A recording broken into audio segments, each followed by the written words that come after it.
going on, guys? Welcome back to the channel. If you haven't already, hit the like and subscribe button for me. Join the VSOP club. Turn on all post notifications by hitting the notification bell for me, so you're in tune when I drop a video. Okay, so today I want to talk about, is the Granturismo good for daily driving? Okay. This is an interesting question because there's quite a few people that actually do daily drive this car, me included. So I've heard this question asked on the forums. I've heard it asked. I saw it asked underneath a few YouTube videos on the Granturismo. So I'm gonna make a video on it. So, all right, is the Granturismo a good daily driver? Now, in my estimation and in my opinion, it actually is a great daily driver, and there's a few reasons why it is a great daily driver. One, every time you get out of this car, okay, and you go into a store, or say you park in a parking lot, right, and you walk away from it, this is the kind of car that you look back at. Okay, this is the kind of car that you look back and you smile at, and when you come out the store and you see it, you smile at it. You know, even if you don't do it physically, you do it in your mind. You know, it's a car that, you know, every time you park it somewhere, go somewhere, or every time you come out your house to go drive it, you love seeing it. Like, it's, you know, it's it really feels like, you know, you've achieved a certain level, hit a certain level. Even by the way the car looks, it's just, you know, it never really gets old. You know, that's the one thing I can say about this car, daily driving it. I know a lot of people do get worried about the feeling, you know, becoming getting used to it, but it really never gets old. You know, looking at this car never gets old. Another reason why this car is a good daily driver is it's actually reliable. So regardless of all the things that you've heard about Maserati in the past, you know, about them being unreliable, super expensive to fix, and yada yada yada, this car has been extremely reliable. I've had it for years, never left me stranded. You know, no, on faults or the tones, never left me stranded. So, you know, as long as you drive this car, as long as you keep up the maintenance and, you know, take care of it, it pretty much is going to be a reliable car for you. And this came from a guy that, you know, I was driving a W211 E-Class 350, E350. That's the Benz workhorse, if you guys don't know. So it's probably one of the most dependable Mercedes that they make. So I'm comparing this to that, you know, and I can say that this car is definitely reliable. Don't pay attention to anything you've heard about Granturismos from people who don't have one. You know, most people who have had one have had a, you know, have had a bad one or have expensive repairs.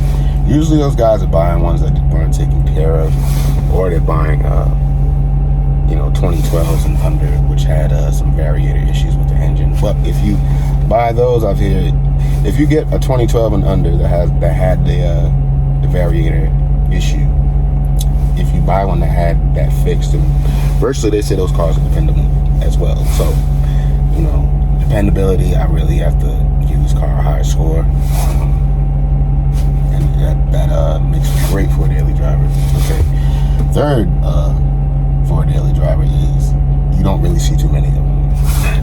You know, so there's 29,000 Granturismos made, I think 11,000 and some change of Grand Cabrios. Now, you also got to understand there's three different looks of the Granturismo. So you have the first one with the fog lights, you have this one with the ducts and intakes in the front, and then you have the Zeta front bumper, which is the last body style, and then you also have the MC look. So you gotta understand, out of those numbers, it's two different engines, about four different, maybe five different trims if you include the MC European. Yeah, about 5 different trims. You know, they also have the MC shift as well. So, you know, you guys gotta understand that you don't really see too many of these cars. So you'll definitely be person on the road 9 times out of 10. Okay. Another reason why this car is a great daily driver for me is, if you want to drive a sports car or a supercar, if you're on the taller side like me, I'm 6'3" and some change. There's not too many things that you can fit in comfortably, usually it's either a trade-off with headroom or legroom. So some cars you don't have a lot of legroom, but you might have headroom. Some cars you might have headroom, but you don't really have legroom. Some cars you don't have either, So this car to me was a great car to buy that had room that I could fit in, comfortably and not have to go-kart it, I'm not gonna say that there's a bunch of room in the back, because anybody saying that you're 6 feet, get back here comfortably, I don't see it. Me personally, I'm not sitting back there. I'm 6'3", I'm not sitting in the back seat. It's too small for me. I guess if you don't like a lot of room, then yeah, but it's not for me. But if you want to drive a supercar, exotic car, a daily car like that, not me. This is like the beginning of the supercar leagues.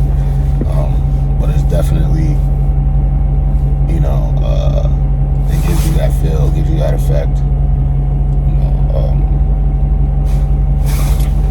Yeah. So, okay, another reason why this car is a really good daily driver is because it doesn't have, well, this is to me, okay, and a lot of people may not agree with me here, but I don't like a whole lot of technology in cars. I don't need, lane assist and, to automatically drive and automatically park, and I don't need all of this driver assist stuff, okay? So, I don't need the car to brake for me when by itself. I don't need any of that. I don't need, the car to stop and then turn on at a red light. I don't need that. I just, I like a driver's car. If you like driver's cars, then this car really is for you. Another reason why this car is, well, 2 more reasons, and I'm gonna end this video. And probably this next reason is probably the most essential reason. The sound of this car is incredible. So, all you guys who are into loud exhausts, this is a car that you should take a look at. Definitely, this car, it sounds incredible. There's no other car I've heard that sounds like it on the road.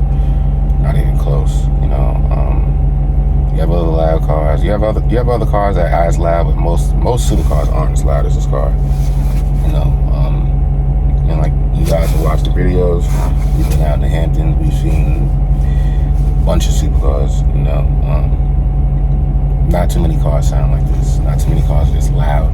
Not too many cars sound this good. So that's another thing.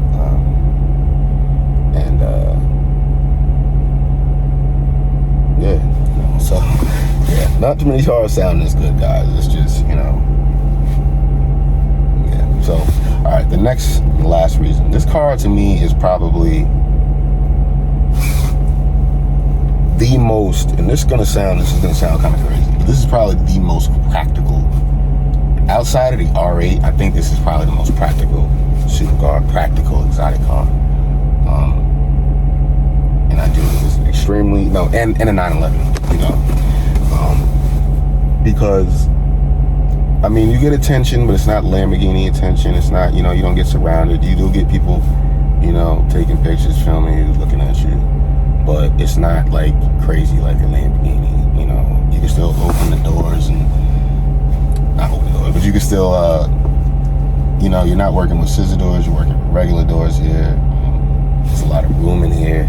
Not a lot of room. There's more room than most supercars. And if you guys know what I'm talking about, most supercars don't have room in them. So in this car, you really get to have,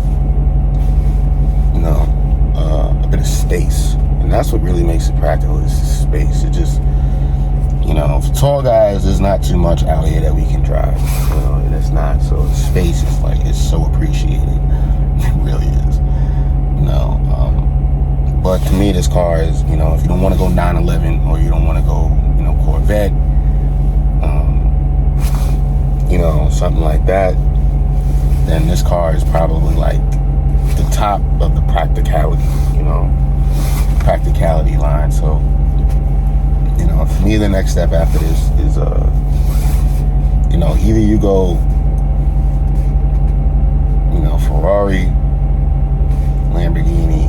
You could say Aston is a notch up. I'm not sure after driving this and then reading the Aston forums on how the feel of the cars are. I'm not sure if I actually believe that anymore. I will say Aston Martin's rarer, but in terms of feel and supercar feel and exotic feel, I'm not sure I can notch it above like that. I would definitely have to keep that. It may be even lower, even exhaust note wise. I don't think the Aston competes stock wise. I'm sorry guys, but stock wise, that means not changing anything on the exhaust from factory, unless you got a Lamborghini or something like that, or unless it's a Ferrari, Lamborghini. And even a Ferrari is, it's extremely questionable, but exhaust wise, stock, there's nothing that you really can throw out there that really compete with this car to me, unless you're talking V12 Lamborghini, maybe a super fast V12, maybe some of the V12 cars, but even the Aston Martin DB9 I don't think sounds good as the Granturismo. I don't. I've watched a bunch of videos on it. I can't bring myself to say that it sounds as good as this car. Stock. Now, you throw exhaust on all these other cars, then yeah, but I've heard a lot of you guys, I've seen a lot of videos of people trying to compare the Granturismo exhaust to other cars, and they're not being fair because they comparing, BMW cars with exhaust on them, or AMG cars with exhaust on them, to a stock Granturismo, which is not fair. So, stock wise, nothing I don't believe can touch the Granturismo. Sorry, put it in the comment section if I'm wrong. Stock wise, not aftermarket. So none of that straight pipe, none of that. We're talking stock from factory, okay? From factory. Put it in the comment section what you think from factory. I know the F-Type sounds crazy. I know that's one that's up there. I could give it a run. I don't know about tone-wise when you're driving, but I have heard the F-Type. The F-Type sounds crazy. So that is one that might be able to give it a run. Other than, V12, Ferrari, Lamborghini, put it in the comment section. And don't go hypercar, please. Don't put a hypercar. Put something that, same level, or, a little bit above or something like that. Stock though. Put it in the comment section what you think to keep up with the Granturismo exhaust sound wise. I'm gonna do a video on the exhaust sound in this car. Don't worry, it's coming. I'm just trying to do the right one. But that's gonna be the end of this video, guys. I'm gonna see you guys in the next one. All right, I'm out.